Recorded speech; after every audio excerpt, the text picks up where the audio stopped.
করবি তো আমায়? হ্যাঁ, কোথায় করবি?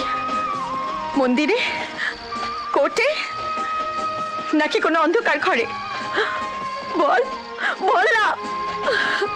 আমার জন্যে একটা বাবার কাছ থেকে তার ছেলেকে কেড়ে নিয়ে যাচ্ছিলি তুই? কি বুঝিস, কি জানিস তুই এই বাবার হৃদয়টাকে? কতটুকু দেখেছিস? আমি দেখেছি, আমি একটা দুধের বাচ্চাকে দিনের পর দিন কেমন করে বড় করেছে সে। আরে সে বেঁচে আছে শুধু তার বাচ্চার জন্য, আমার জন্য নয়। ওর শরীর থেকে ওর প্রাণটা কেড়ে নিয়ে যাচ্ছিলি তুই কিসের লোভে? কোন জেতে?